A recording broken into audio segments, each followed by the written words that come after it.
প্রিয় ৬ নম্বর সোনাবাড়িয়া ইউনিয়নবাসী, আসসালামু আলাইকুম। সকলকে ঈদ মোবারক। আপনারা জানেন সমগ্র মুসলিম উম্মার দুটি বৃহৎ ধর্মীয় অনুষ্ঠান, একটি হচ্ছে ঈদ উল ফিতর, আরেকটি হচ্ছে ঈদ উল আজহা। বিগত ২ মাস আগে আমরা ঈদ উল ফিতরের অনুষ্ঠান শেষ করেছি।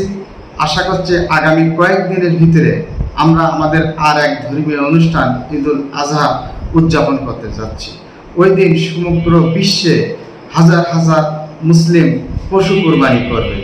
আমরা যেন পশু কুরবানির মাধ্যমে আমাদের মনের এবং পশুত্বটাকেও কুরবানি করে নিজেদেরকে আত্মমানবতার সেবায় নিয়োজিত করতে পারি।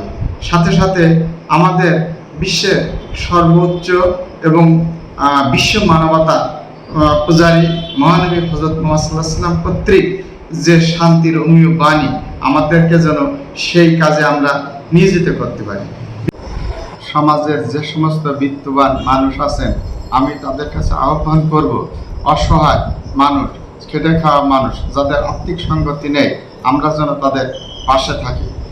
আরও বলতে চাই, তালাক কলারোয়ার সাবেক সংসদ জননন্দিত জননেতা জনাব হাবিবুল ইসলাম হাবিব, আপনারা দোয়া করবেন উনি যেন সুস্থ থাকে এবং উনি পুনরায় সংসদ নির্বাচিত হয়ে তালাক কলারোয়ার মানুষের ভাগ্য উন্নয়নের জন্য কাজ করতে পারে।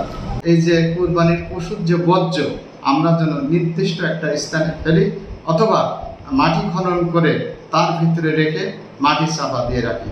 সকলকে আবারও ধন্যবাদ জানিয়ে আগাম ঈদের শুভেচ্ছা জানিয়ে আমি আমার বক্তব্য শেষ করছি। ঈদ মোবারক। আসসালামু আলাইকুম।